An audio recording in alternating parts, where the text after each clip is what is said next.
Hello good morning friends, कैसे हो? Hope सब बढ़िया हो गए। Welcome to my YouTube channel UGC NET commerce made easy.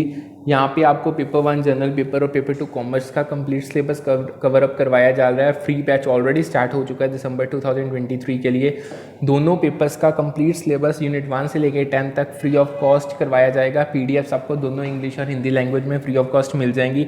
Daily basis पे स्ट्रक्चर्ड क्लासेस चलती हैं। पीडीएफ आपको टेलीग्राम चैनल पे मिल जाएंगी, जिस पे 110 प्लस मेंबर्स हो चुके हैं हमारे फैमिली मेंबर्स।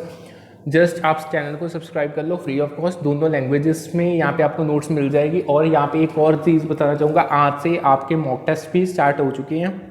सो वो भी आपको टेलीग्राम चैनल पे आज से रेगुलरली मिलते जाएंगे। सो उनको डू, साथ के साथ जितना सिलेबस हो गया उनमें से उनको कवर अप करना स्टार्ट कर दो, उनको सॉल्व करना स्टार्ट कर दो। वो भी फ्री ऑफ कॉस्ट मिल जाएंगे। क्लासेस जो हैं वो आपको यूट्यूब चैनल पे मिल जाएंगी, उसको ज्वाइन, सब्सक्राइब, लाइक, शेयर कर दो। फ्री ऑफ कॉस्ट है। डेली बेसिस में अल्टरनेट डेज क्लास चलती है। एक दिन पेपर 1 की, एक दिन पेपर 2 कॉमर्स की। सो चैनल्स को सब्सक्राइब कर लो। आज हमारी पेपर 1 की क्लास है। जैसे आपको पता ही है, हमने पेपर 1 का यूनिट 1 स्टार्ट की हुई है, टीचिंग एप्टीट्यूड। बस अब उसका थोड़ा सा ही सिलेबस रह गया है। सो बिना टाइम वेस्ट किए हम, जैसे आपको पता, हम इंपॉर्टेंट टॉपिक्स कर रहे थे जो पेपर के पॉइंट ऑफ व्यू से बहुत ज़्यादा इम्पॉर्टेंट है, जिनमें से पेपर आता ही आता है। सो स्टार्ट करते हैं। अप्रॉक्स पेज नंबर 56 तक हमने कवर अप कर लिया था।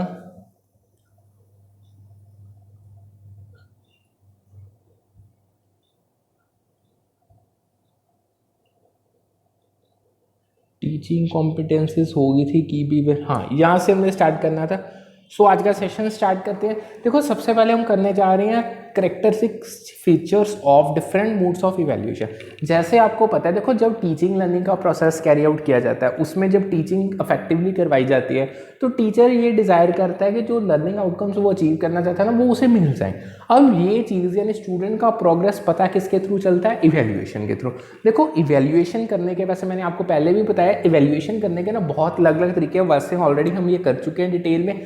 एक फॉर्मेटिव इवैल्यूएशन होती है, एक समेटिव होती है, क्राइटेरिया रेफरेंस और नॉर्म रेफरेंस। अब पेपर में क्वेश्चन आया था मैचिंग का। उन्होंने चार, आपको एक लिस्ट में ये 4 इवैल्यूएशन मेथड दे दिए, जो मैं आपको डिटेल में करवा चुका हूँ, जितने मीनिंग्स क्या होते हैं। और सेकेंड लिस्ट में उसके करेक्टरिस्टिक फीचर्स दे दिए थे। वो कहते थे मैच करके बताओ। सो देखते हैं। देखो, जो फॉर्मेटिव इवैल्यूएशन है, इसे प्राइमरली यूज़ किया जाता है मोटिवेशनल या मॉनिटरिंग पर्पस के लिए लर्निंग की। यानी कि जब आप, इन शॉर्ट अगर मैं सिंपल वे में बताऊं, तो जो फॉर्मेटिव इवैल्यूएशन है उसका यूज़ करना, उसका जो प्राइमरी मेन फंक्शन, मतलब फोकस कह लो, यानी जब आप मोटिवेशनल या मॉनिटरिंग करना चाहते हो, मॉनिटरिंग पर्पसेस एंड लर्निंग के, इन शॉर्ट आप लर्निंग को मतलब आप ये मॉनिटर करना चाहते हो कि बच्चे ने प्रोग्रेस कितना किया, उसने अभी तक सीखा कितना है, यानी उसकी लर्निंग क्या है, यानी वो किस लेवल पे लर्निंग के पहुंच चुका है। तब फॉर्मेटिव इवैल्यूएशन की जाती है। सेकेंड आता है समेटिव इवैल्यूएशन। इसे प्राइमरली यूज किया जाता है ग्रेडेशन ऑफ प्रोग्रेस में, यानी कि जितना स्टूडेंट ने प्रोग्रेस कर लिया है अभी तक, यानी जो चीज़ें वो सीख चुका है, उसको ग्रेड्स देने में। देखो, ग्रेड्स मैंने आपको बताया है, वो किसी भी टाइप पे हो सकते हैं। A+A, B+B हो सकता है, फर्स्ट, सेकंड, थर्ड हो सकते हैं, कोई भी ग्रेड के टाइप हो सकती है। जब आप ग्रेड देना चाहते हो स्टूडेंट के प्रोग्रेस को, यानी अगर उसने एक लेवल तक वो पहुंच गया, उसको अब ये ग्रेड बनता है, तब आप समेटिव इवैल्यूएशन को यूज करते हो। तीसरा आता है क्राइटेरिया रेफरेंस इवैल्यूएशन। इसमें आप कंपेयर करते हो स्टूडेंट के प्रोग्रेस को एक प्री स्पेसिफाइड स्टैंडर्ड के साथ। मतलब आपने एक स्टैंडर्ड पहले सेट कर लिया, क्राइटेरिया हो गया या स्टैंडर्ड हो गया, अब आप उसके साथ कंपेयर करोगे स्टूडेंट की परफॉर्मेंस को। अगर तो स्टूडेंट की परफॉर्मेंस के साथ मैच खा गई, तो मतलब आप ठीक पाथ पे चल रही हो। अगर उससे कम हुई तो डेविएशंस हो गए, तब आपको कोई ना कोई अपनी टीचिंग को और ज़्यादा इफेक्टिव बनाना पड़ेगा, तभी स्टूडेंट जो चीज़ डिजायरेबल है लर्निंग आउटकम है, वो अचीव हो पाएगी। नेक्स्ट हमारे पास आता है नॉर्म रेफरेंस इवैल्यूएशन। इसमें आप एक स्टूडेंट को कंपेयर करते हो दूसरे स्टूडेंट के साथ, यानी नॉर्म्स कंपेयर किए जाते हैं, यानी आपस में स्टूडेंट्स को कंपेयर किया जाता है, किसी रेफरेंस ग्रुप के साथ स्टूडेंट को कंपेयर किया जाता है, या किसी जो मतलब एक स्टैंडर्ड सेट किया, यानी स्टैंडर्ड ऑफ अ ग्रुप, उसके साथ कंपेयर किया जा सकता है। ठीक है। सो ये 4 थे हमारे इवैल्यूएशन के मोड्स और उसकी कैरेक्टरिस्टिक फीचर्स। आगे एक असर्शन का क्वेश्चन आया था। असर्शन का क्या कहना था, जो टीचिंग है ना, उसमें क्रिटिकल और क्रिएटिव इंटरचेंजेस होते हैं टीचर और लर्नर के बीच में, जिससे हम उसको डिस्टिंग्विश कर पाएंगे इंस्ट्रक्शन और ट्रेनिंग के साथ। ये रीजन था। असर्शन एक असर्शन आई थी पेपर में, मतलब असर्शन रीजन की फॉर्म में क्वेश्चन ही था पूरा। उसमें असर्शन का क्या कहना था, देखो, जो टीचिंग है, जब आप टीचिंग को कैरी आउट करते हो तो उसमें यानी असर्शन क्या कह रही थी, देखो टीचिंग में ना जो एक साइड टीचर होता है एक साइड लर्नर होता है, उनके बीच में क्रिटिकल और क्रिएटिव इंटरचेंजेस होते हैं। लाइक देखो टीचर नॉलेज शेयर करेगा, स्टूडेंट फीडबैक देगा, स्टूडेंट ये भी बताएगा कि उसे ये कॉन्सेप्ट क्लियर है या नहीं, यानी ये इंटरचेंजेस होते रहेंगे। सो ये जो इंटरचेंजेस होते हैं ना, ये क्रिटिकल थिंकिंग को इन्वॉल्व करते हैं, कॉग्निटिव एबिलिटीज को इन्वॉल्व करते हैं, सो क्रिएटिव आइडियाज शेयर किए जाते हैं। सो ये टीचिंग में ये चीज़ होती है। यही इकलौती चीज़ है जो टीचिंग को डिस्टिंग्विश करती है इंस्ट्रक्शन और ट्रेनिंग में। ट्रेनिंग में और इंस्ट्रक्शन में आप जस्ट इंस्ट्रक्शन को पहले समझते हैं, आप इंस्ट्रक्शन में केवल गाइडलाइंस प्रोवाइड करते हो, गाइडेंस प्रोवाइड करते हो, मतलब इन शॉर्ट इंस्ट्रक्शंस प्रोवाइड करते हो। ट्रेनिंग में आप ट्रेनिंग प्रोवाइड करते हो, मतलब आप काम करना सिखाते हो, बट उसमें क्रिटिकल इंटरचेंजेस नहीं होते। सो रीजन में क्या था, रीजन जो आया था क्वेश्चन में वो असर्शन को सपोर्ट कर रहा था। वो ये कह रहा था कि जो इंस्ट्रक्शन और ट्रेनिंग है ना, उनका प्राइमरी फोकस ना लोअर ऑर्डर कॉग्निटिव इंटरचेंजेस पे होता है। देखो हमारे माइंड के भी कुछ लेवल्स हैं, उसकी भी जो कॉग्निटिव एबिलिटीज हैं उनके लेवल्स हैं, एक हायर ऑर्डर होती है, एक लोअर ऑर्डर होती है। जब आप ट्रेनिंग और इंस्ट्रक्शन करते हो वो बड़ी बेसिक चीज़ है, वो एक बंदा सिखा रहा है दूसरे बंदे को, यानी काम करके बताया जाता है कि काम किस तरीके से होना। सो उसमें ना जो हमारे दिमाग का लोअर कॉग्निटिव स्किल्स लगती हैं, यानी लोअर कॉग्निटिव इंटरचेंजेस होते हैं। और जो टीचिंग है इसमें हायर, क्योंकि इसमें लर्नर को भी सोचने की ज़रूरत है, उसमें भी क्रिटिकली सोच के जवाब देने होते हैं। सो ये चीज़ें यानी इकलौता ये ऐसा पॉइंट है जो टीचिंग को इंस्ट्रक्शन और ट्रेनिंग के साथ डिस्टिंग्विश करता है। आगे एक और स्टेटमेंट आई थी, देखो दो स्टेटमेंट्स आई थी। जो स्टेटमेंट 1 थी वो अलाइन कर रही थी कि टीचिंग के प्रोग्रेसिव व्यू के साथ, जिसका मेन फोकस ये था कि जो एजुकेशन है ना फोकस्ड होनी चाहिए रियल लाइफ एक्सपीरियंसेस पे, ना कि वो आपको जस्ट इतना ही प्रिपेयर करे फ्यूचर लिविंग के लिए। बड़ी सिंपल स्टेटमेंट है बट मीनिंग बड़ा डीप था उसका। उन्होंने क्या कहा था, जो स्टेटमेंट आई थी वो ये कह रहे थे, देखो जैसे टैक्सेशन प्रोग्रेसिव होते हैं ना, वो कह रहे टीचिंग भी सेम वे में प्रोग्रेसिव होनी चाहिए। यानी जब आप टीचिंग कर रहे हो, यानी टीचर या एजुकेटर जब टीचिंग कर रहा है, मतलब वो इफेक्टिवली चाहे जितनी मर्जी टीचिंग कर रहे हैं, उसका मेन एम यही होना चाहिए कि वो टीचिंग का जो प्रोसेस है वो ये चीज़ को एम्फसाइज करना चाहिए कि जो हमारी एजुकेशन हम दे रहे हैं उसका फोकस रियल लाइफ एक्सपीरियंसेस पे होगा।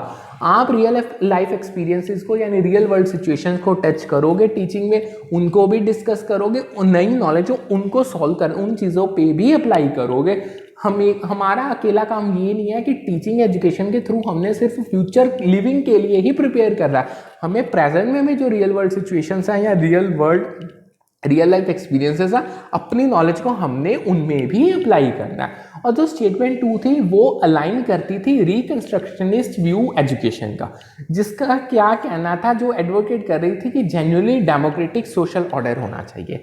मतलब सेकंड जो स्टेटमेंट आई थी ना, वो जो एजुकेशन की व्यू है ना वो रिकंस्ट्रक्शनिस्ट व्यू के साथ रिलेटेड थी। सिंपल वो स्टेटमेंट इतना कह रही थी कि यानी एडवोकेट कर रही थी कि जो आपका जेन्युइनली डेमोक्रेटिक सोशल ऑर्डर है वो होना चाहिए। मतलब टीचिंग डेमोक्रेसी को मद्देनजर रखते हैं, मतलब इतना डिटेल में मतलब सिंपल में मैं समझाता हूँ। यानी जो टीचिंग है, जो एजुकेशन आप दे रहे हो हर वर्ग को, यानी पूरी मतलब सोसाइटी को, सोशल ऑर्डर को, हर चीज़ को मद्देनजर रखते हुए करनी है। हमारी टीचिंग या हमारी एजुकेशन किसी कोई पर्टिकुलर चीज़ तक सीमित नहीं होनी चाहिए, हर चीज़ को कवर अप करना चाहिए। ठीक है, आगे आती है थ्योरी ऑफ लर्निंग। देखो थ्योरी ऑफ लर्निंग क्या है, ये ना सेट ऑफ प्रिंसिपल्स है जो एक्सप्लेन करते हैं बंदे यानी पीपल सीखते किस तरीके से। थ्योरी ऑफ लर्निंग का नाम ही बताता है, जैसे देखो नेम ही क्लियर कर रहा है, थ्योरी ऑफ लर्निंग, यानी ये वो प्रिंसिपल, थ्योरी का मतलब वो प्रिंसिपल्स हैं, उन प्रिंसिपल्स का सेट जो ये दर्शाता है, ये एक्सप्लेन करता है कि बंदे सीखते किस तरीके से, लर्न किस तरीके से करते हैं। इसमें सबसे पहले ना एक कॉग्निटिव फील्ड थ्योरी थी। अब जो ये थ्योरी है ना लर्निंग की, ये एम्फसाइज करती है एक्टिव पार्टिसिपेशन की इंपॉर्टेंस को, इमेजिनेशन की इंपॉर्टेंस को और क्रिएटिवनेस, प्रॉब्लम सेंटर्ड लर्निंग में। अब 3 चीज़ों का पहले डिटेल में मतलब समझो। देखो एक्टिव पार्टिसिपेशन जब तक नहीं होगी तब तक क्रिटिकल थिंकिंग नहीं होगी, तब तक एक्टिव इन्वॉल्वमेंट नहीं होगी। मतलब ये तो ये बात हो जाएगी टीचर बॉल्स को पढ़ा रहा है, अगर टीचर को रिस्पॉन्सेस नहीं मिलेंगे, टीचर के क्वेश्चन पे क्वेश्चन स्टूडेंट्स नहीं पुट करें, तो ये डायरेक्टली ये चीज़ बताता है कि स्टूडेंट्स ने अपने आप को एक्टिवली इन्वॉल्व किया ही नहीं। सो ये थ्योरी का यही कहना था कि स्टूडेंट्स की, लर्नर्स की एक्टिव इन्वॉल्वमेंट या एक्टिव पार्टिसिपेशन बहुत ज़्यादा इंपॉर्टेंस की है, उनकी इमेजिनेशन बड़ी इंपॉर्टेंट की। देखो आप टीचर है, कोई कॉन्सेप्ट अगर स्टूडेंट्स को रिप्रेजेंट कर रहा है या प्रेजेंट कर रहा है तो स्टूडेंट्स को उसे कहीं ना कहीं इमेजिन करना पड़ेगा अपने माइंड में। इमेजिनेशन से जो सोल्यूशंस निकलते हैं, जो कॉन्सेप्ट की क्लैरिटी मिलती है वो ज़्यादा मिलती है।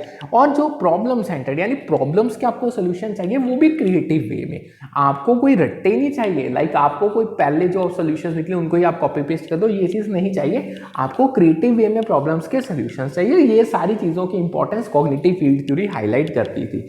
ये इंकरेज करते कि लर्नर्स को कि वो रिफ्लेक्ट करें अपने एक्सपीरियंसेस को, अपने कनेक्शंस बनाए और क्रिटिकली सोचे सब्जेक्ट मैटर को लेके। यानी देखो हर बंदे के पास कोई ना कोई तो पास्ट नॉलेज है, सेम तरीके से इन शॉर्ट जो हमारे लर्नर्स हैं उनके भी अपने पास्ट एक्सपीरियंस होते हैं। ये थ्योरी का ये कहना था कि वो उनके जो पास्ट एक्सपीरियंसेस हैं या जो उनके एक्सपीरियंस हैं उनको रिफ्लेक्ट ऑन करें, उनको कनेक्ट करें, रिलेट करें, कनेक्शंस बनाएं, टॉपिक्स को टुकड़ों में तोड़ो, उनके कनेक्शंस बनाओ या न्यू नॉलेज और प्रायर नॉलेज या प्रायर एक्सपीरियंस के कनेक्शंस बताओ। उससे क्या होगा, आपके दिमाग में क्रिटिकली सोचने की क्षमता बढ़ेगी, यानी आप सब्जेक्ट मैटर को अच्छे से समझ पाओगे। आगे हमारे पास आता है रिफ्लेक्टिव लेवल ऑफ टीचिंग। देखो ये being the highest level of teaching, जो ये लेवल है ना टीचिंग का, इसकी जो मेन कैरेक्टरिस्टिक ये है कि ये problem centre learning, active participation और इमेजिनेशन को इनकरेज करता है। यही ऊपरली स्टेटमेंट में मैंने आपको बताया था, ठीक है। सो इन शॉर्ट जो रिफ्लेक्टिव लेवल है बीइंग द हाईएस्ट लेवल, इसमें केवल स्टूडेंट्स या लर्नर्स सीखते नहीं है, वो सोचते भी हैं, वो अपने आप को इन्वॉल्व भी करते हैं सब्जेक्ट मैटर पे, वो अपनी इमेजिनेशन बनाते भी हैं। वो देखो एक ना आपको चीज़ बताता हूँ, जो कॉग्निटिव फील्ड और रिफ्लेक्टिव लेवल कहीं ना कहीं इनकी जो बेसिक चीज़ है ना वो सेम है। सो इसमें भी वही चीज़ है, कनेक्शंस बनाओ, अपने पास एक्सपीरियंस रिफ्लेक्ट करो और क्रिटिकली सब्जेक्ट मैटर पे अपने थॉट्स रिप्रेजेंट करो, ठीक है। आगे हमारे पास आते हैं फील्ड डिपेंडेंट लर्नर। देखो लर्नर्स दो टाइप के होते हैं, एक फील्ड डिपेंडेंट होते हैं, एक फील्ड इंडिपेंडेंट होते हैं। पहले हम फील्ड डिपेंडेंट लर्नर्स करते हैं। ये वो लर्नर्स हैं जो पूरी होल पिक्चर को या बिग पिक्चर को एक इकट्ठा देखते हैं, मतलब tend to see the whole picture और अ बिग, मतलब देखो देखने का नजरिया, ये हर चीज को बड़े पर्सपेक्टिव से, बड़े नजरिए से देखते हैं, मतलब सारा कुछ इकट्ठा। ये होते हैं फील्ड डिपेंडेंट लर्नर, यानी ये ज़्यादा लाइकली है कि ये होलिस्टिक थिंकर्स होंगे और ये रिलेशनशिप्स अच्छे से बना पाएंगे कॉन्सेप्ट में। देखो अगर एक बंदे के पास इतनी क्षमता है कि वो सारी चीज़ को एज अ होल पिक्चर या बिग पिक्चर देख रहा है, तो यानी जिसमें जितने भी कॉन्सेप्ट आएंगे वो सारे इकट्ठे प्रेजेंट हो गए। ये बंदा इतना काबिल है कि ये उनमें रिलेशनशिप्स बना पाएगा, उस पर अपने थॉट्स को प्रेजेंट कर पाएगा, यानी कहीं ना कहीं ये होलिस्टिक थिंकर होते हैं, हर चीज़ को इंक्लूड करने वाले। जो फील्ड डिपेंडेंट लर्नर्स की कैरेक्टरिस्टिक है, इसमें सबसे पहले ये आती है कि ये परसीव करते हैं ग्लोबल एस्पेक्ट्स, कॉन्सेप्ट्स के और मटेरियल्स के। मतलब इनका बड़ा बेसिक सा मतलब है, क्या हुआ मीनिंग इसका, यानी कि जो आपके जितने भी कॉन्सेप्ट्स या मटेरियल टीचिंग में हो रहे हैं, यानी लर्नर सीख रहे हैं, वो उसको एज अ ग्लोबल एस्पेक्ट समझेंगे, मतलब हर कॉन्टेक्स्ट में, हर पर्सपेक्टिव में उसको जनरलाइज करके समझेंगे। सेकंड आता है seeks guidance and demonstration from the teacher. जो हमारे फील्ड डिपेंडेंट लर्नर्स होते हैं, ये टीचर्स को कहते हैं कि टीचर्स उनको अच्छे से गाइडेंस दे, हर चीज़ की डिटेल में उनको समझाए, उनको डेमोन्स्ट्रेट करके बताएं, उनको करके बताएं चीज़ें कि किस तरीके से चीज़ें की जाती है, ताकि उनको क्लैरिटी मिल सके। इवन ये कॉपरेट करने में हिचकते नहीं है, ये अच्छे से कॉपरेट कर लेते हैं एक दूसरे के साथ भी, टीचर के साथ भी, ठीक है। आगे हमारे पास आता है लेवल्स ऑफ टीचिंग और लर्निंग। वैसे तो हम ये टॉपिक ऑलरेडी कर चुके हैं अब, बट इसको पेपर के पॉइंट ऑफ व्यू से करते हैं। देखो टीचिंग के और लर्निंग के डिफरेंट लेवल्स हैं जिनको क्लासरूम में यूज किया जाता है। उनके जो मेन फीचर्स हैं, देखो पहले 4 लेवल्स आते हैं। एक आता है autonomous development level, memory level, understanding level और रिफ्लेक्टिव लेवल। मेमोरी, अंडरस्टैंडिंग और रिफ्लेक्टिव हमने ऑलरेडी किया। ऑटोनोमस डेवलपमेंट लेवल पहली बार करना, उसको समझो, वैसे है ये भी सेम ही।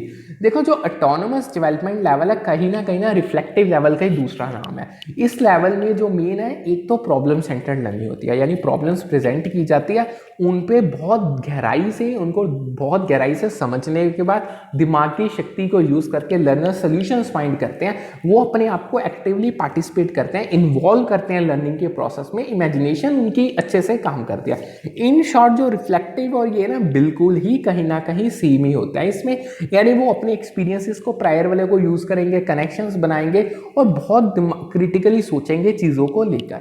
नेक्स्ट हमारे पास आता है मेमोरी लेवल, देखो असल में जो ऑटोनोमस लेवल और रिफ्लेक्टिव लेवल ये one and same thing, but जो मेन 3 लेवल्स है उनको स्टार्ट करते हैं। जो सबसे पहला मेमोरी लेवल होता है, इसकी एक ही मेन कैरेक्टरिस्टिक है, वो है रूट मेमोराइजेशन, फैक्ट्स को और कॉन्सेप्ट्स की, यानी रट्टे लगाना।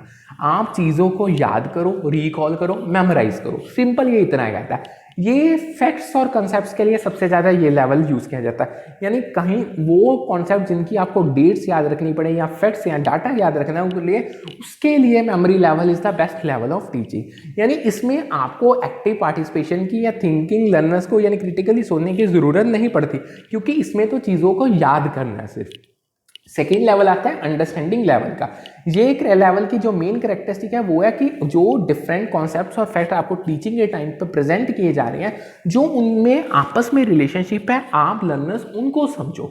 मतलब लर्नर्स को इनकरेज किया जाता है कि वो समझे, वो अपने दिमाग में बिठाएं जो कॉन्सेप्ट्स और फैक्ट्स उनको प्रेजेंट किए जा रहे हैं उनकी आपस में रिलेशनशिप क्या है। जितनी रिलेशनशिप वो अच्छे से समझ पाएंगे उतने ही मीनिंगफुल कॉन्टेक्स्ट में लर्निंग टेक प्लेस करेगी। ठीक है, यानी इसमें कुछ हद तक लर्नर्स के पार्टिसिपेशन नेसेसरी है और कुछ हद तक उन्हें सोचना भी पड़ेगा अपनी कॉग्निटिव एबिलिटीज को यूज करके। और लास्ट में हमारे पास आता है रिफ्लेक्टिव लेवल। ये तो पता ही है, देखो बीइंग द हाईएस्ट लेवल, इसमें क्रिटिकल थिंकिंग, एक्टिव इन्वॉल्वमेंट और एक्टिव पार्टिसिपेशन ये तो मेन चीजें हैं ही है। ठीक है, आगे चलते हैं। आगे आती है ब्लूम्स टैक्सोनॉमी। बहुत इंपॉर्टेंट है पेपर के पॉइंट ऑफ व्यू पे, वैसे तो सारे इंपॉर्टेंट है बट ये बहुत बार पूछी गई है। देखो जो ये टैक्सोनॉमी या लर्निंग ऑब्जेक्टिव की, इसे बेंजामिन ब्लूम ने डेवलप किया था और उसके कोलीग्स ने, यानी बेंजामिन ब्लूम इसका डेवलपर प्लस उसके कोलीग्स, उन्होंने टैक्सोनॉमी ऑफ लर्निंग ऑब्जेक्टिव्स को डेवलप किया था। ये ना एक हिरार्किकल मॉडल है जो कैटेगराइज करता है लर्निंग ऑब्जेक्टिव को 6 कैटेगरीज में, यानी जो जिन उद्देश्य के लिए, जिन लक्ष्य के लिए आप सीखते हो, लर्न करते हो, जो आपके लर्निंग ऑब्जेक्टिव्स है उनको 6 कैटेगरीज में डिवाइड किया गया, जिसमें नंबर 1 पे है नॉलेज, सेकंड कैटेगरी है कॉम्प्रिहेंशन, थर्ड है एप्लीकेशन, फोर्थ है एनालिसिस, फिफ्थ है सिंथेसिस एंड सिक्स्थ है इवेल्युएशन। सो जो नॉलेज, कॉम्प्रिहेंशन एंड एप्लीकेशन, जो पहले 3 लेवल्स हैं, जो ये लेवल्स हैं लर्निंग के, इनको ना लोअर लेवल कॉग्निटिव लर्निंग के लेवल कंसीडर किया गया। यानी इनको हम एक, देखो ठीक है लर्निंग हो रही है, कॉग्निटिव लर्निंग है, आप अपने ब्रेन को यूज करके, एबिलिटीज को यूज करके सीख रहे हो, बट ये लोअर लेवल पे है। यानी ये 3 level lower level cognitive learning के हैं। इनमें जो रिक्वायरमेंट लर्नर्स की है ना, वो जस्ट इतनी है कि वो रिकॉल करें, समझें और इन्फॉर्मेशन को अप्लाई करें। चीज़ों को रिकॉल करना, जो उन्हें सिखाया गया उसको रिकॉल करो, उसको समझो और उसको अप्लाई करो, बस इतना ही 3 लेवल्स में काम है। जो नेक्स्ट आते हैं ऑर्गेनाइजेशन एंड कैरेक्टराइजेशन। अब जो ये लेवल्स है लर्निंग के, इनको हायर लेवल कॉग्निटिव लर्निंग में कंसीडर किया, मतलब ये उससे पिछले 3 लेवल से ऊपर आ गया, अब वो हायर लेवल पे है। यानी इसमें जो लर्नर्स पे रिक्वायरमेंट है कि वो जो इन्फॉर्मेशन उनको दी जा रही है टीचिंग के प्रोसेस में, वो उसको अच्छे से ऑर्गेनाइज करें और इंटीग्रेट करें, उनको आपस में जोड़ें, उसके माइंड में अपने इस तरीके से ऑर्गेनाइज करें ताकि वो अपने जजमेंट्स बना सके, अपने कंक्लूजन दे सके टॉपिक के रिलेटेड, सब्जेक्ट मैटर के रिलेटेड। इन शॉर्ट उनको समझ आ पाए कि क्या उन्हें पढ़ाया जा रहा है, क्या वो ऑर्गेनाइजेशन है इन्फॉर्मेशन की उसके माइंड में, क्या उनको जजमेंट्स बनानी है, क्या उनको कंक्लूजन किसी भी टॉपिक के रिगार्डिंग देनी है। ठीक है, समझ आ गया। आगे चलते हैं। आगे आती है फॉर्मेटिव असेसमेंट। देखो जैसे फॉर्मेटिव इवैल्यूएशन होती है ना, सेम तरीके से फॉर्मेटिव असेसमेंट होती है। यानी ये ना एक टाइप है असेसमेंट में जिसको यूज किया जाता है फीडबैक और सपोर्ट लर्नर्स को प्रोवाइड करने के लिए ड्यूरिंग लर्निंग प्रोसेस। मतलब आप स्टूडेंट्स को असेस करते हो, आपने पूरा टीचिंग, इफेक्टिव टीचिंग कर ली, टीचिंग लर्निंग का प्रोसेस पूरा कैरी आउट हो गया, यानी अब आप फॉर्मेटिव असेसमेंट को यूज करके एक तो फीडबैक प्रोवाइड करोगे स्टूडेंट्स को, एक सेकंड सपोर्ट प्रोवाइड करोगे। सपोर्ट क्यों प्रोवाइड, देखो फीडबैक इसलिए प्रोवाइड की जाती है कि ये बताया जा सके स्टूडेंट्स ने सीखा अब तक क्या है, उसको किस एरिया में प्रोग्रेस करने की ज़रूरत है, किस एरिया में उसको हार्डवर्क करने की ज़रूरत है, यहाँ पे इस एक एरिया में वो एक्सेल कर रहा है। सो ऐसी सारी चीज़ें इसके में बताई जाती हैं और स्टूडेंट्स को सपोर्ट प्रोवाइड की जाती है। यानी ये इसको डिज़ाइन इसी तरीके से किया गया कि ये लर्नर्स को हेल्प करे कि वो अपनी स्ट्रेंथ्स और वीकनेस को, यानी कौन कौन से एरियाज में, कौन कौन से सब्जेक्ट्स में या डिसिप्लिन में उनकी स्ट्रेंथ है और किस एरिया में उनकी वीकनेस है, ताकि वो एडजस्टमेंट कर सके अपनी लर्निंग स्ट्रैटेजीज में। देखो एडजस्टमेंट लर्निंग स्ट्रैटेजीज में इसीलिए की जाएगी क्योंकि देखो अगर आप एक स्ट्रेंथ वाले एरिया में प्रोग्रेस करी जा रही हो, वीकनेस वाले में कुछ कर ही नहीं रहे हो, तो तब आपकी लर्निंग आउटकम है ना जो मीनिंगफुल नहीं निकलेंगी, बहुत चीज़ें आपकी रह जाएंगी। सो आपने इस तरीके से एडजस्टमेंट करना है कि आप बैलेंस करके हर चीज़ को सीखो, ठीक है। अब एक असर्शन, इसी में से एक असर्शन आई थी, formative assessment is process linked and directed eight raising motivation and engagement levels in the learning. और पहले तो असर्शन का मतलब समझो, पहले मैंने आपको फॉर्मेटिव असेसमेंट समझा दिया।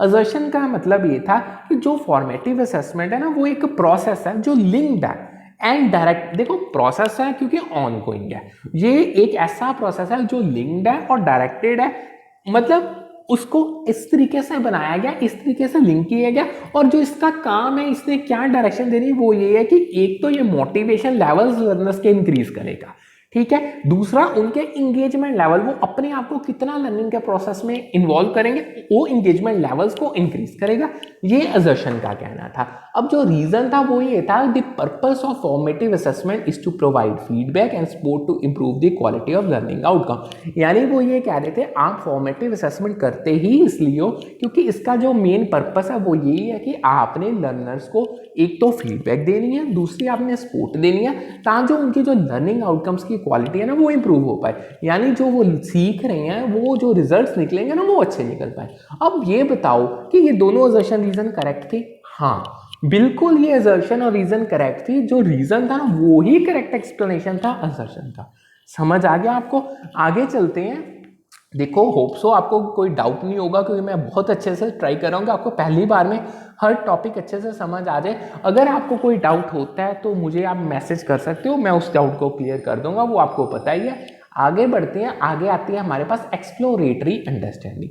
देखो ये एक ऐसा लेवल है टीचिंग है जिसमें ना क्रिटिकल थिंकिंग को, एनालिसिस हो और कॉन्सेप्ट की डीपर नॉलेज को, यानी डीपर अंडरस्टैंडिंग को प्रमोट किया जाता है। एक्सप्लोरेटरी मतलब एक्सप्लोर करना, एक्सप्लोर करने के लिए चीज़ें आपको दिमाग से सोचना तो पड़ेगा, बहुत गहराई से सोचना पड़ेगा, डीपर क्रिटिकल थिंकिंग करनी पड़ेगी, हर इंफॉर्मेशन का, हर कॉन्सेप्ट का एनालिसिस करना पड़ेगा, आपको इंसाइट्स इकट्ठे करने पड़ेंगे, इंफॉर्मेशन इकट्ठी करनी पड़ेगी, उनमें रिलेशनशिप ढूंढनी पड़ेगी, उसके डिटेल में एनालिसिस करने पड़ेंगे, तभी आपको चीज़ें समझ आएंगी।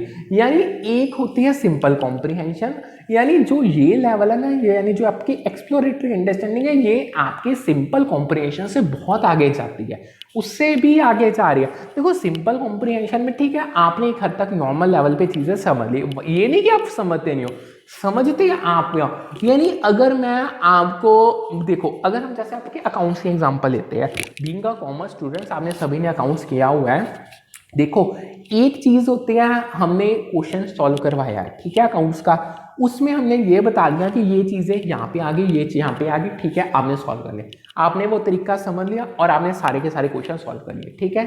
दूसरा तरीका ये है, हम ये तो बता रहे हैं कि ये चीज़ें यहाँ पे आनी है, ये यहाँ पे आनी, और साथ में उनका कारण भी बता रही है, ये आनी क्यों है, ठीक है, आ रही है, अगर आनी है, यहाँ पे आनी है, इस जगह डेबिट या क्रेडिट पे आनी है, उसका कारण क्या है, वो होती है डीपर, यानी आप सिंपल कॉम्प्रिहेंशन से भी आगे जा रहे हो, वो एक्सप्लोरेटरी अंडरस्टैंडिंग के अंदर आ जाता है। यानी ये स्टूडेंट्स को इनकरेज करता है कि वो अपने आप को इंगेज करें और अच्छे से सब्जेक्ट मैटर को एक्सप्लोर करें एक मीनिंगफुल वे में, यानी जिस चीज़ के रिगार्डिंग वो लर्निंग कर रहे हैं, जो वो लर्निंग का प्रोसेस वो कैरी आउट करने जा रही है, उसको डिटेल में उनको समझना पड़ेगा। अब आगे एक रिफ्लेक्टिव लेवल आ गया इसमें। देखो रिफ्लेक्टिव लेवल आपको मैं बहुत बार बता चुका, सेम चीज़ है, ये इसीलिए मैं बारी बारी रिपीट कर रहा हूँ क्योंकि इनके ना कनेक्शंस हैं। जब आपको ऑप्शंस में ये कंफ्यूज करने के लिए दिए हैं, सेम रिफ्लेक्टिव लेवल है, सो वो आपको आता है।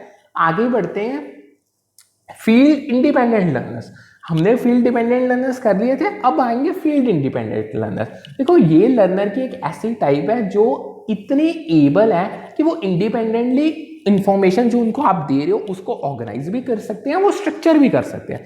देखो पहले थे फील्ड डिपेंडेंट, वो इतने इंडिपेंडेंट नहीं, उनके नाम ही बताता है वो डिपेंडेंट थे।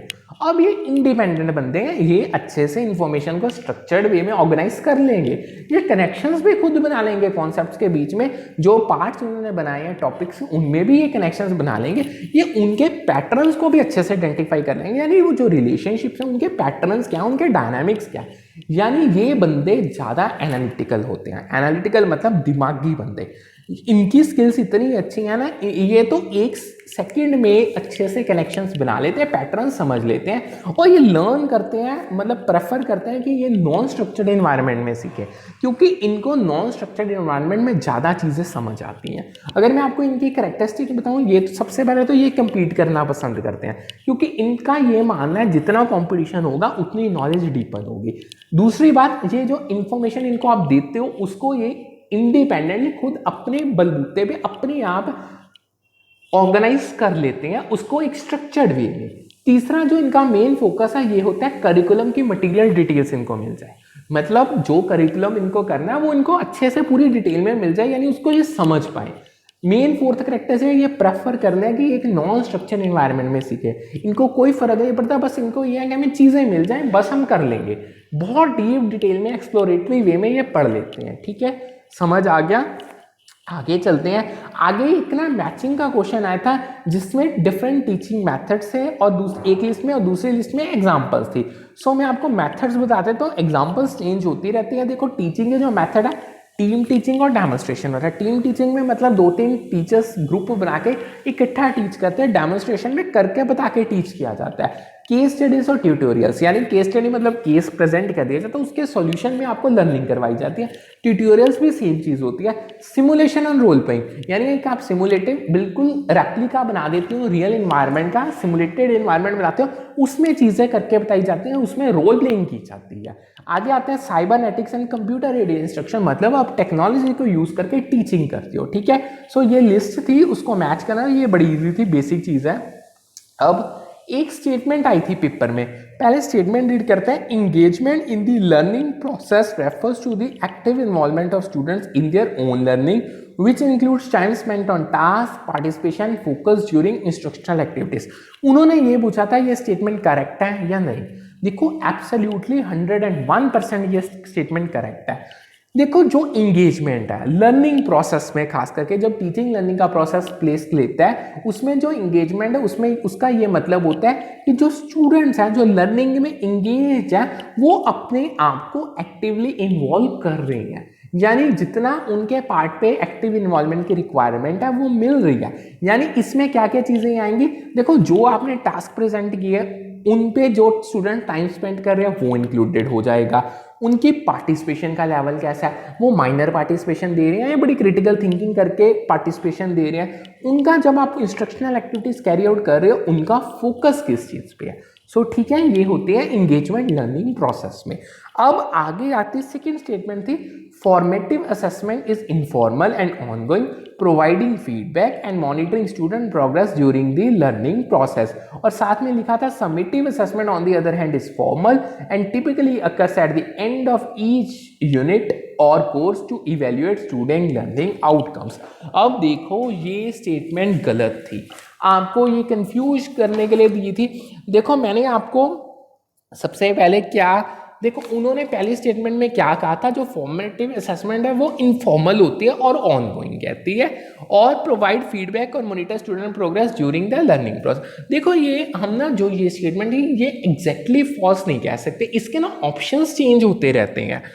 ठीक है, फॉर्मेटिव असेसमेंट इनफॉर्मल तो नहीं है ना तो ऑनगोइंग है, ये तो आपको पता है। अब ठीक ये फीडबैक जरूर प्रोवाइड करते हैं, स्टूडेंट का प्रोग्रेस जरूर मेजर करते हैं। सो इन शॉर्ट ये पूरी ट्रूली फॉल्स नहीं है और ट्रूली ट्रू नहीं है, सो ये बीच में थी। और जो समेटिव असेसमेंट है ये फॉर्मल होती है और typically occurs at the end of unit और कोर्स। अब ये ऑनगोइंग है, समेटिव साथ के साथ होती है। ठीक है, सो इन शॉर्ट ये चीजें ना आपको अच्छे से समझनी पड़ेगी। अब आगे चलते हैं। आगे आया था एक question, information and communication technology tools and gadgets when used effectively can enhance teaching and learning experiences making them more engaging and interactive। बिल्कुल करेक्ट कहा था उन्होंने, असर्शंस थी बिल्कुल करेक्ट कह रही थी। देखो जब आईसीटी को आप यूज करते हो, देखो आईसीटी में आप टेक्नोलॉजी को यानी टेक्नोलॉजिकल टूल्स और गैजेट्स को यूज करोगे। देखो एक होता है सिंपल यूज, एक होता है इफेक्टिव यूज। कई बंदे ऐसे हैं जिनके पास अगर आप टूल्स टेक्नोलॉजी अवेलेबल भी करवा दो ना, वो तब भी उनको ऑप्टिमम यूज नहीं कर सकते क्योंकि उनको खुद नहीं आता। जो बंदा टूल्स और गैजेट्स का यानी ऑप्टिमम यूज कर रहा है, इफेक्टिवली यूज कर रहा है, वो टीचिंग को ना बहुत और भी इफेक्टिव बना सकता है। उनके जो टीचिंग लर्निंग एक्सपीरियंस है उनको इन्हेंस कर सकता है, और जो इंगेजमेंट होगी वो बहुत सारा इंटरेक्टिव हो जाएगी। मतलब इन शॉर्ट इंगेजमेंट इंश्योर करेगा, और जो इंटरेक्शंस आपस में होंगे वो भी बड़ी हाई होंगी। ये बिल्कुल करेक्ट था आईसीटी का, अगर आप यूज करते हो टीचिंग में, यानी आप लर्निंग आउटकम्स को ऑप्टिमाइज कर सकते हो। मतलब क्या होगा, यानी जो आपके टीचिंग लर्निंग प्रोसेस है ना वो डल नहीं रहेगा, वो बहुत अच्छा हो जाएगा, यानी बड़ा इंटरेक्टिव सा हो जाएगा, बहुत अच्छी इन्वायरमेंट क्रिएट हो जाएगी, यानी जो आउटकम्स निकलेंगे वो बड़े मीनिंगफुल निकलेंगे। और इससे क्या होगा, जो लर्नर्स हैं उनका इंटरेस्ट जनरेट होगा मटेरियल को लेकर, यानी वो मटेरियल देखो वो अपनी नजरें नहीं हटा पाएंगे। अगर आप टेक्नोलॉजी को यूज करके टीचिंग कर रहे हो, वो बहुत ही लर्निंग मटेरियल को इंटरेस्ट के साथ देखेंगे। ठीक है, अब इसका रीजन क्या था, रीजन में उन्होंने क्या दिया था, द रीजन एक्सप्लेन। अब जो ठीक है जो असर्शन थी वो तो करेक्ट है, अब जो रीजन है ना वो भी करेक्ट एक्सप्लेनेशन था असर्शन का। जो रीजन था वो सिंपल ये एक्सप्लेन करता था कि जब आप टीचिंग सपोर्ट सिस्टम्स को यूज करते हो, उनका काम यही होना चाहिए कि वो कंट्रीब्यूट करें लर्निंग कंडीशंस और आउटकम्स को इंप्रूव करने में, ना कि उनका कुछ भी ना हो करे। समझो ध्यान से मैं कहना क्या चाहता हूँ।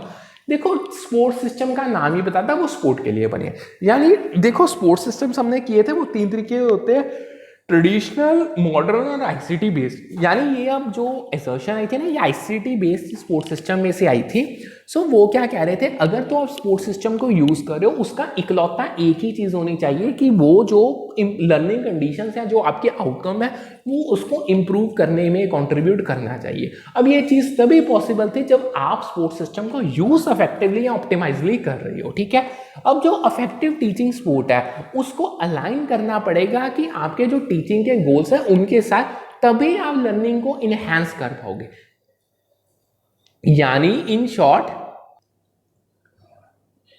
यानी वो कहना क्या चाहते हैं ध्यान से समझो। देखो वो कहते हैं जो इफेक्टिव टीचिंग सपोर्ट है, जो आप सपोर्ट को यूज कर रहे हो टीचिंग को इफेक्टिव बनाने के लिए, जो आपके टीचिंग के गोल्स हैं या जो आपके लर्निंग आउटकम को लेके ऑब्जेक्टिव्स हैं उनके साथ ये अलाइन करने चाहिए। देखो जिस पर्पस के लिए आप टीचिंग कर रहे हो, जो उसका ऑब्जेक्टिव है या जो आपका लर्निंग ऑब्जेक्टिव है, अगर आपकी सपोर्ट उसके साथ ही नहीं मैच खा रही तो आपको रिजल्ट्स नहीं मिलेंगे। सो ये एक रिक्वायरमेंट है, और ये रीजन एक्सप्लेन कर रहा था। इससे क्या होगा, एक तो आपकी लर्निंग इनहैंस हो जाएगी, और जो एजुकेशनल आउटकम्स आप डिजायर कर रहे हो ना वो बहुत अच्छे निकलेंगे, और बेटर एजुकेशनल आउटकम्स फैसिलिटेट हो पाएंगे। सो यहाँ तक आपको समझ आ गया। अब आगे बढ़ते हैं। अब नेक्स्ट टॉपिक में हमारे पास क्या आता है,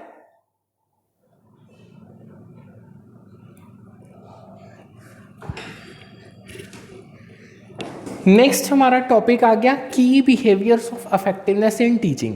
यानी जब टीचिंग को आप इफेक्टिव बना रहे हो उसमें आपके क्या की बिहेवियर्स रिक्वायर्ड है उनको आप करने जा रहे हैं। ये भी ऐसा टॉपिक है जो पेपर में पता नहीं कितनी बार पूछा गया है। देखो इसमें सबसे पहले आता है टीचर टास्क ओरिएंटेशन। इसका क्या मतलब है, ये है टीचर की एबिलिटी वो किस तरीके से डिज़ाइन और इम्प्लीमेंट कर रही है इंस्ट्रक्शनल एक्टिविटीज़ को एक क्लियर और स्ट्रक्चर्ड मैनर में। मतलब जो आपका टीचर है या वो आपका जो एजुकेटर है जिसने टीचिंग लर्निंग का प्रोसेस कैरी आउट करना है, वो जो उसने इंस्ट्रक्शनल एक्टिविटीज़ एक क्लासरूम इन्वायरमेंट नहीं है किसी भी फिजिकल सेटिंग में जो बनानी है, यानी जो यूज़ करनी, उनका डिज़ाइन क्या होगा, उनको इम्प्लीमेंट किस तरीके से करना है, ये टीचर की जो एबिलिटी इन चीज़ों को लेके है, वो मतलब वो उसकी कितनी एबिलिटी है कि वो इन चीज़ों को यानी इंस्ट्रक्शनल आपके जो एक्टिविटीज़ हैं उनको कितने अच्छे से डिज़ाइन करता है और इम्प्लीमेंट करता है एक क्लियर और स्ट्रक्चर्ड मैनर में। वो आ जाता है टीचर टास्क ओरिएंटेशन।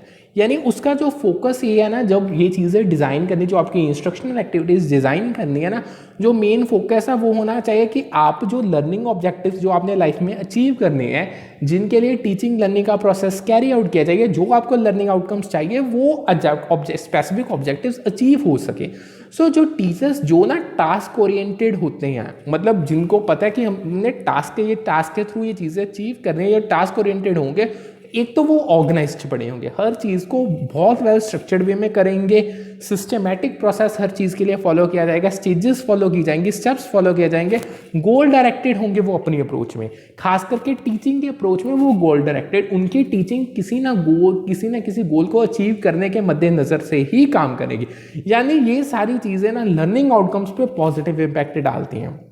मतलब सिंपल भाषा में अगर मैं बताऊं, अगर आप हर चीज़ सिस्टमेटिकली ऑर्गेनाइज्ड वे में टास्क को अचीव करने के लिए गोल डायरेक्टेड बिहेवियर कंडक्ट करते हो तो स्टूडेंट की लर्निंग आउटकम पे पॉजिटिव इंपैक्ट पड़ेगा ही पड़ेगा।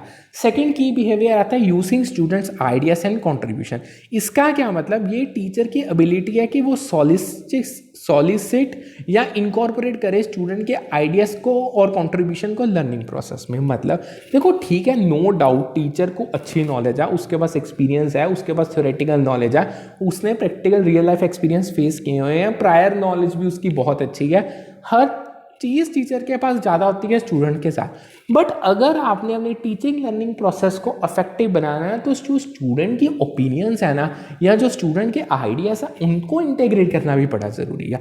यानी टीचर की ये पॉइंट है, जो ये बिहेवियर है, अगर आपने इफेक्टिव टीचिंग करनी है तो आपको स्टूडेंट यानी जो आपसे सीख रहे हैं उनके तो भी ओपिनियंस लेने ही पड़ेंगे, उनके आइडियाज़ लेने पड़ेंगे। देखो वो भी इंडिविजुअल है, उनके भी अपने एक्सपीरियंस है, उनके पास भी अपनी प्रायर नॉलेज है, माइट भी वो भी आइडियाज़ बहुत अच्छे दे देंगे। सो जब आप उनके आइडियाज़ को या उनके कंट्रीब्यूशन को इंटीग्रेट कर देते हो लर्निंग प्रोसेस में, वो एक मीनिंगफुल लर्निंग प्रोसेस बन जाता है। मतलब जो टीचर स्टूडेंट के आइडियाज़ या कंट्रीब्यूशंस को यूज़ करते हैं वो ज़्यादा इंगेजिंग और एक कोलैबोरेटिव लर्निंग एनवायरनमेंट बना सकते हैं।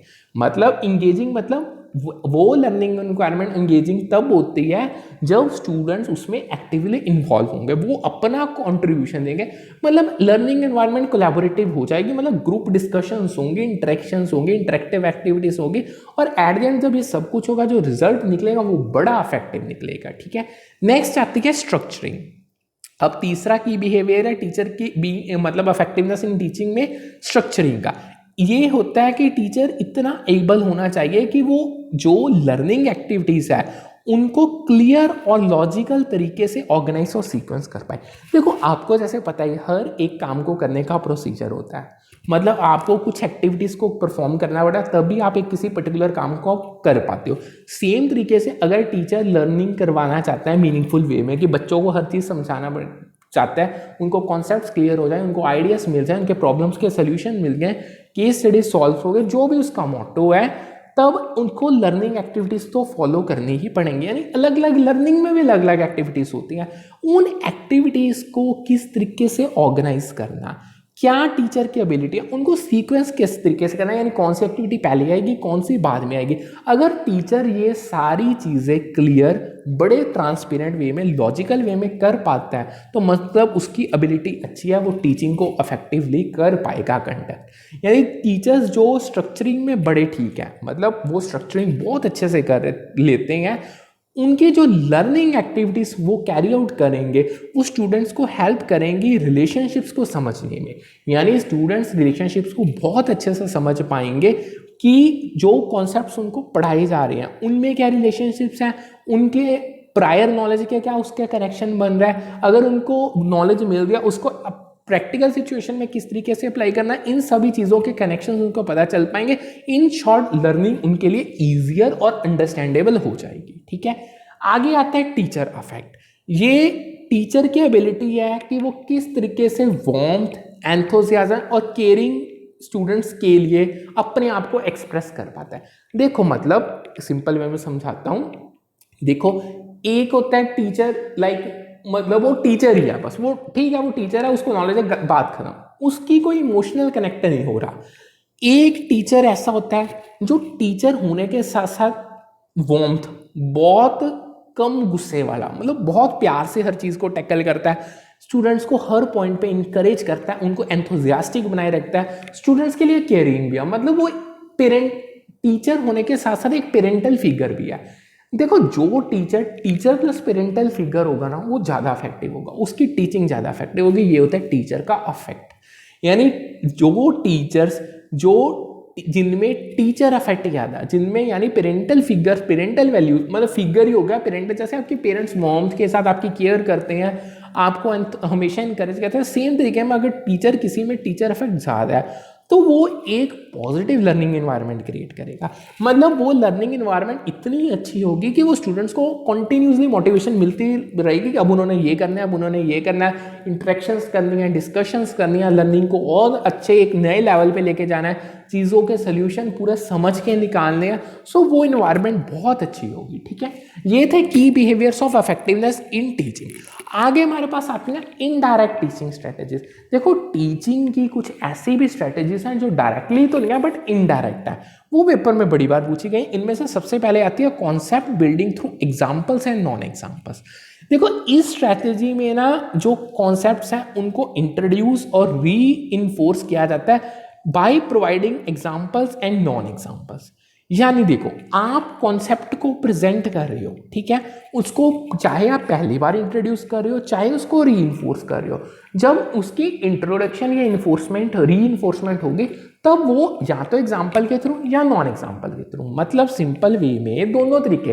जैसे देखो कई टॉपिक्स मैं आपको डायरेक्ट समझा देता हूँ, आप भी तो मेरे से पहली बार इंट्रोडक्शन ले रहे हो ना टॉपिक्स की, कई टॉपिक्स में आपको डायरेक्ट समझा देता हूँ, मतलब भी कोई एग्जाम्पल के बिना। कईयों के मैं बहुत सारों के टॉपिक्स की एग्जाम्पल देता हूँ। ये होती है कॉन्सेप्ट बिल्ड कर रहे हैं हम, यानी एग्जाम्पल्स भी यूज कर रहे हैं, कई बार एग्जाम्पल नहीं भी यूज करते, बस हमारा मोटिव है कॉन्सेप्ट बिल्ड होना, समझ आना, आपके दिमाग में बैठे चीजें। ठीक है, सो ये स्टूडेंट्स को हेल्प करते हैं कि वो कॉन्सेप्ट की बाउंड्री समझ पाएंगे और डिस्टिंग्विश कर पाएंगे एग्जाम्पल्स और नॉन एग्जाम्पल्स में। मतलब जब मैं आपको पढ़ रहा हूँ, कॉन्सेप्ट्स में बता रहा हूँ, इससे आपको पता चल जाएगी ये कॉन्सेप्ट की हद कितनी है, बाउंड्री क्या है, उस हद के अंदर अंदर हमने क्या क्या सीखना है, किस किस तरीके से सीखना है, किस किस लेवल पे जाके सीखना है। अब आप ये भी साबित कर, मतलब आप साबित नहीं, मतलब ये भी अच्छे से समझ पाओगे कि एग्जाम्पल्स और नॉन एग्जाम्पल्स में फर्क कितना होता है। ठीक है, नेक्स्ट टेक्निक जो यानी टीचिंग स्ट्रेटेजी आती है वो आती है problem based presentation with the pair share technique. इस स्ट्रेटेजी में प्रॉब्लम को स्टूडेंट को प्रेजेंट किया जाता है और उसके बाद having them work in pairs to solve the problem. Simple चीज है, हिंदी में समझो। हम क्या करते हैं, जब ये इनडायरेक्ट स्ट्रेटेजी टीचिंग की फॉलो की जाती है, हम एक प्रॉब्लम उठा लेते हैं, उसको स्टूडेंट्स को प्रेजेंट करते हैं। हमने सारी, मतलब आपके पास अगर 100 बच्चों की क्लास है, हमने सारे स्टूडेंट्स को प्रॉब्लम प्रेजेंट करती, पूरी डिटेल बता दी प्रॉब्लम को, क्या आपको चाहिए, क्यों सोल्यूशन चाहिए, सब कुछ बता दिया, क्या उसके ऑब्जेक्टिव है। उसके बाद हम क्या करेंगे, उसके बाद हम 100 स्टूडेंट के छोटे छोटे पेयर्स बना देंगे और वो पेयर सब इकट्ठे होकर काम करके वर्क करेंगे, प्रॉब्लम का सोल्यूशन फाइंड करेंगे। पेयर्स को आप अगर दूसरी भाषा में समझो तो ग्रुप्स भी कह सकते हो। ठीक है, पेयर्स ऐसे दो दो बंदे होते हैं, सो इसीलिए पेयर्स वर्ड यूज किया गया। सो ये स्ट्रेटेजी स्टूडेंट्स को एक तो हेल्प करेगी कि वो प्रॉब्लम सॉल्विंग स्किल्स को डेवलप कर पाएंगे, मतलब क्योंकि उनको प्रॉब्लम प्रेजेंट किया, वो काम ही प्रॉब्लम को सॉल्व करने में करेंगे। देखो वो इतना क्रिटिकली सोचेंगे, इतनी इंफॉर्मेशन गैदर करेंगे, एनालिसिस करेंगे, सिंथेसिस करेंगे, तभी उन्हें कोई ना कोई इंफॉर्मेशन निकलेगी, इनसाइट्स पता चलेंगे, तभी प्रॉब्लम का सोल्यूशन निकलेगा। सो प्रॉब्लम सॉल्विंग स्किल्स को डेवलप होंगे, ओके, साथ के साथ अब वो पेयर्स में काम कर रहे हैं, यानी वो एक दूसरे के साथ भी बात करेंगे, कोलैबोरेट करेंगे, एक दूसरे के साथ डिस्कशंस होंगी, एक दूसरे को क्वेश्चंस होंगे। सो जो इन्वायरमेंट है वो कोलैबोरेटिव बन जाएगी। इन शॉर्ट उनको कोलैबोरेशन डेवलप करना आएगा कि एक दूसरे के साथ काम कैसे करते हैं। ठीक है, आगे हमारी स्ट्रेटेजी आती है encouraging students to use references from their own experiences. देखो इस स्ट्रेटेजी को जब फॉलो किया जाता है ना, तब हम स्टूडेंट्स को इनकरेज करते हैं कि जो हम उनको न्यू इन्फॉर्मेशन दे रहे हैं वो उस इंफॉर्मेशन को अपने एक्सपीरियंसेस के साथ रिलेट करें। देखो नो डाउट स्टूडेंट्स या लर्नर्स भी इंडिविजुअल्स हैं, उनके अपने एक्सपीरियंसेस भी होंगे। जब हम किसी बंदे को नई इंफॉर्मेशन प्रोवाइड कर रहे हैं, हमारा फर्ज बनता है कि हम उसको इतना इंकरेज करें कि वो नई इंफॉर्मेशन को अपने एक्सपीरियंस के साथ रिलेट करे। जब ये रिलेशन बनाया जाएगा ना, बहुत चीज़ें गहराई में समझ आएंगी, सो लर्निंग मीनिंगफुल बन जाएगी और इससे स्टूडेंट को हेल्प मिलेगी कि जो नई इन्फॉर्मेशन हम उसको दे रहे हैं ना, वो मीनिंगफुल वे में उसको समझ पाएगा, डीपर नॉलेज में, मतलब वो डीप जाके उसको समझो, अकेली कॉम्प्रिहेंशन नहीं वो करेगा, उसको क्लियरिटी मिलेगी, उसके दिमाग में उसको समझ आएगा ये चीज़ें हुई हैं तो क्यों हुई हैं। सो ये थी हमारी तीसरी स्ट्रेटेजी। अब आगे आती है मॉडलिटीज ऑफ टीचिंग, आगे चलते हैं। मॉडलिटीज ऑफ टीचिंग में देखो वैसे तो हम इनमें से कुछ कर भी चुके हैं, फिर कर देते। सबसे पहले आती है इंस्ट्रक्शन। देखो जो ये मॉडलिटी है टीचिंग की, इसमें हम एक्टिव इंटरचेंज करते हैं आइडियाज का। ठीक है, आप एक्टिव इंटरचेंज कर रहे हो आइडियाज का, बट अब ये होगा किस दो बंदों के बीच में, ये टीचर और स्टूडेंट के। एक्टिव इंटरचेंज मतलब टीचर अपनी तरफ से कॉन्सेप्ट्स को, आइडियाज को, प्रॉब्लम्स को अच्छे से करवाएगा, इफेक्टिवली टीच करेगा। स्टूडेंट्स अपने आप को एक्टिवली इन्वॉल्व करके उन कॉन्सेप्ट्स पे अपने आइडियाज शेयर करेगा, अपने सॉल्यूशंस प्रोवाइड करेगा, यानी एक तरीके से डिस्कशन होगी, यानी डिस्कशन फॉर्म इंटरेक्शन होगी। सो ये एक्टिव इंटरचेंज होता है आइडियाज का, ठीक है। यानी टीचर न्यू इन्फॉर्मेशन प्रेजेंट करेगा, न्यू कॉन्सेप्ट्स प्रेजेंट करेगा और स्टूडेंट्स को ट्राई करेगा कि वो इंगेज हो डिस्कशन में और ऐसी एक्टिविटीज में जो हेल्प करें उनको नई इन्फॉर्मेशन को समझने में, यानी वो नई इन्फॉर्मेशन नए कॉन्सेप्ट्स को बहुत अच्छे से डिटेल में समझ पाए, ठीक है। ये था फर्स्ट मॉडलिटी इंस्ट्रक्शन की।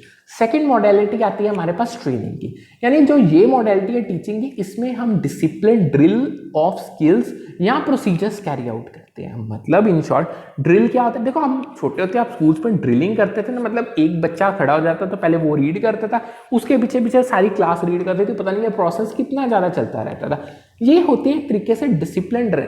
अगर मैं आपको इसके अलावा बताऊं, अगर आप फायर ब्रिगेड की आपकी जॉब्स को उसमें ना, मतलब फायर ब्रिगेड की होगी या लाइक आपकी नेवी की होगी, उसमें ना ड्रिल्स कंडक्ट की जाती है, मतलब कि उनको प्रिपेयर किया जाता है कि अगर ये सिचुएशन राइज होगी तो आपने किस तरीके से रिएक्ट करना है, यानी टाइमली ड्रिल्स होती हैं। सो अगर आप ड्रिल डिसिप्लिन ड्रिल स्किल्स की कंडक्ट कर रहे हो, मतलब इन शॉर्ट ट्रेनिंग में डिसिप्लिन ड्रिल स्किल्स की कंडक्ट की जाती है, प्रोसीजर्स कैरी आउट किए जा सके, ताकि आप प्रिपेयर हो पाओ कि जब असल में ये चीज़ होगी तो तब कैसे होगी।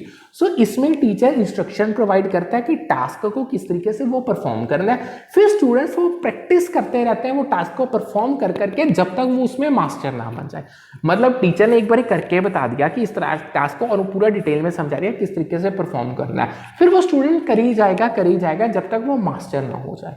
नेक्स्ट आता है हमारे पास कंडीशनिंग। ये मॉडलिटी जो टीचिंग है ना, इसमें हम एसोसिएटिव प्रेजेंटेशन आइडियाज की होती है टीचर्स से स्टूडेंट्स में, यानी जो आइडियाज है, जो मतलब कॉन्सेप्ट्स या आइडियाज टीचर ने शेयर करने हैं, जो उसकी एसोसिएटिव प्रेजेंटेशन होगी, यानी टीचर नई इंफॉर्मेशन प्रेजेंट करेगा एक इस तरीके से कि स्टूडेंट्स अपनी एग्जिस्टिंग नॉलेज और एक्सपीरियंस को उसके साथ लिंक कर पाए। मतलब प्रेजेंट इस तरीके से करना है कि स्टूडेंट वो नई इंफॉर्मेशन को अपनी पुरानी नॉलेज के साथ लिंक कर पाए। जब ये लिंकेज होगी तो लर्निंग आउटकम्स मीनिंगफुल निकलेंगे। नेक्स्ट हमारे पास आता है इंडोक्ट्रिनेशन। अब जो ये मॉडलिटी है टीचिंग की, इसमें वन वे इंपोजिशन होती है आइडियाज की टीचर से स्टूडेंट्स तक, यानी वन वे मतलब टीचर से स्टूडेंट तक ही जाएंगे आइडियाज, यानी टीचर नई इंफॉर्मेशन प्रेजेंट करेगा, only correct way to think और believe and students are not encourage to question और चैलेंज द इंफॉर्मेशन। मतलब समझो, वन वे मतलब टीचर की तरफ से इंफॉर्मेशन इस तरीके से टीचर डिलीवर करेगा कि वो बस बिल्कुल करेक्ट है, मतलब वो ही आपने समझना है, वो ही पढ़ना है, उस पर ही सोचना है, उस पर बिलीव करना है। स्टूडेंट्स को इनकरेज नहीं किया जाता कि वो इंफॉर्मेशन को क्वेश्चन करें या चैलेंज करें, मतलब जो टीचर ने कह दिया सो कह दिया वही करेक्ट है। स्टूडेंट्स के कोई इंकरेजमेंट नहीं है स्टूडेंट्स को इंडोक्ट्रिनेशन में कि वो उस इंफॉर्मेशन को चैलेंज कर पाए या उस पर क्वेश्चन कर पाए। ठीक है, समझ आ गया। आगे चलते हैं। आगे हमारे आता है computer based testing and choice based credit system. देखो, जो कंप्यूटर बेस्ड टेस्टिंग है ये ऐसी टाइप है टेस्टिंग भी जिसमें कंप्यूटर्स को यूज किया जाता है एडमिनिस्टर और स्कोर देने के लिए टेस्ट में। यानी आप टेक्नोलॉजी को इन शॉर्ट कंप्यूटर्स को यूज करते हो कि जब आप टेस्ट कंडक्ट करोगे स्टूडेंट्स की असेसमेंट के लिए, उनके प्रोग्रेस को जानने के लिए, वो कंप्यूटर एडमिनिस्टर करेगा। उसके बाद जो आपने टेस्ट में स्कोर्स एलोकेट करने हैं, यानी जो स्टूडेंट्स की परफॉर्मेंस के अकॉर्डिंग आपने स्कोर्स उनको ग्रांट करने हैं, वो भी कंप्यूटर के थ्रू होंगे। यानी जो कंप्यूटर बेस्ड टेस्टिंग है ना, वो एक ज़्यादा ऑब्जेक्टिव वे बन गया ट्रेडिशनल पेपर पेंसिल टेस्ट से, यानी इसको ना ज़्यादा एफिशिएंटली कंडक्ट किया जा सकता है। अब खुद ही देख लो, आप यूजीसी नेट का एग्जामिनेशन कंप्यूटर बेस्ड यानी CBT मोड में ही देते हो। आपने दिया ही हुआ या फर्स्ट टाइम भी देने का देखना, हर चीज कंप्यूटर पे होती है। सो कंप्यूटर को, टेक्नोलॉजी को यूज करके पूरा टेस्ट एडमिनिस्टर अच्छे से किया जाता है, इजीली स्कोर दिए जाते हैं एक ट्रांसपेरेंट वे में, एक ऑब्जेक्टिव वे में। ठीक है, आगे आता है चॉइस बेस्ड क्रेडिट सिस्टम, जो हमने बहुत डिटेल में किया था। जैसे एक छोटी सी ओवरव्यू दे देता हूँ इसका।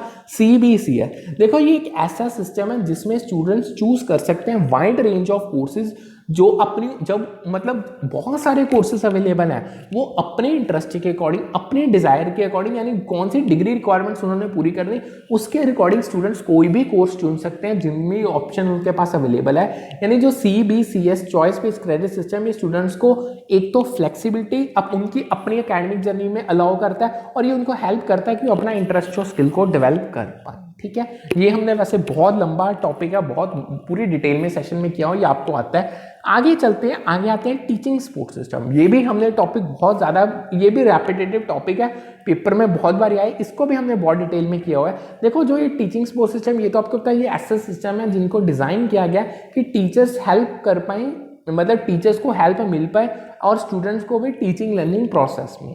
यानी टीचिंग सपोर्ट सिस्टम एक तो मतलब टीचिंग को इफेक्टिव बनाने के लिए, टीचिंग को सपोर्ट देने के लिए सिस्टम्स को डेवलप किया गया।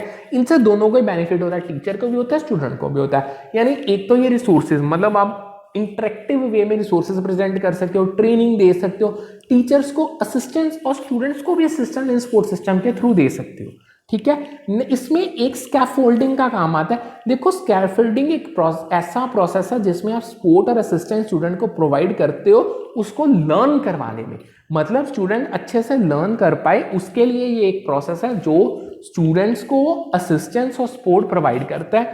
स्कैफोल्डिंग बहुत वैरायटी ऑफ वेज में की जा सकती है, जैसे आप मॉडलिंग हो गया, फीडबैक हो गया, क्वेश्चनिंग। मॉडलिंग को समझ लेते हैं। मॉडलिंग मतलब आप मॉडल के थ्रू करवा रहे हो, समझा रहे हो। मतलब मॉडल एक छोटी प्रेजेंटेशन होती है, एक रियलिस्टिक सिचुएशन की छोटी सी प्रेजेंटेशन होती है, उसके थ्रू टीच करवा रहे हो। फीडबैक स्टूडेंट्स को प्रोवाइड करवा रहे हो, मतलब उनको बता रहे हो कि यहाँ पे उनकी स्ट्रेंथ है, यहाँ पे उनकी वीकनेस है। क्वेश्चनिंग कर रहे हो ताकि वो अपने आप को इन्वॉल्व करके आपको क्वेश्चंस के आंसर दे, यानी ये एक प्रोसेस चलता ही रहता है। सो यहाँ पे हमारे काफ़ी इंपॉर्टेंट टॉपिक्स खत्म होते हैं हमारी टीचिंग एप्टीट्यूड के यूनिट 1 के। तो इसमें जस्ट अब मान के चलो जस्ट 2 सेशंस और लगेंगे, 2 सेशंस में हमारी यूनिट 1 कंप्लीट हो जाएगी। फिर हम इसके PDFs इसके फिर हम आगे सेकेंड यूनिट पे शिफ्ट हो जाएंगे रिसर्च एप्टीट्यूड की। देखो इस पेपर 1 का मैं इतनी डिटेल में इसीलिए करवा रहा हूँ क्योंकि ये एक ऐसा पेपर है जिसमें नंबर में आपको कंपटीशन बहुत फेस करना पड़ता है, क्योंकि ये कॉमन सब्जेक्ट पेपर है। जितने बच्चे ऑल टुगेदर दिसंबर में UGC में अपीयर होंगे सभी ने सेम पेपर देना है। मतलब पेपर 1 का क्वेश्चंस अलग अलग हो सकते हैं सेशंस में, बट लेवल सेम चलता है। इसमें कंपटीशन बहुत ज़्यादा होता है। इसीलिए इसकी तैयारी करो। और बाकी मैं आपको बताना चाहूँगा, देखो आपको PDF इंग्लिश और हिंदी लैंग्वेज में मिल जाएगी टेलीग्राम चैनल पे फ्री ऑफ कॉस्ट। ऑलरेडी आपको पता है क्लासेस भी फ्री हैं, पहले सेशन देखो फिर PDF से गो थ्रू हो जाओ। और बाकी कल मैंने आपको अपडेट भी किया, मॉक टेस्ट स्टार्ट हो चुके हैं। आज आपको 3rd क्विज पड़ जाएगा बिजनेस इकोनॉमिक्स का टेलीग्राम पे। कल तक आपके पास टाइम है, उसको आज पूरा दिन लगा के सॉल्व करो। कल मॉर्निंग बाय शार्प 9 आपको उसके आंसर्स मिल जाएंगे। ठीक है, पहले हम जो अब ये मॉक टेस्ट हो रहे हैं या क्विजेस हो रहे हैं, पहले ये हम टॉपिक वाइज चलेंगे। इसके बाद ना हम जैसे बिजनेस इकोनॉमिक्स की यूनिट चल रही है, इसके बाद हम पहले यूनिट 1 के भी, यूनिट 2 के भी, अकाउंट्स के भी मैं डालने स्टार्ट कर दूंगा। डेली अब कोई ना कोई मॉक टेस्ट आपको मिलेगा ही मिलेगा। इवन पेपर 1 के भी स्टार्ट हो जाएंगे। टेलीग्राम चैनल पे आप उनको जरूर आंसर करो। इवन अगर आपको लगता है आपको कोई डाउट हो रहा है क्वेश्चन में, वो भी आप पूछ सकते हो। आज का सेशन करते हैं वाइंड अप। फिर जैसे आपको पता है अल्टरनेट डेज क्लास चलती है, कल पेपर 2 कॉमर्स की क्लास होगी और कल मिलते हैं। फिर आज का करते हैं session wind up. Good afternoon, have a nice day ahead. कल मिलेंगे with a new session with a new set of topics for paper 2 commerce.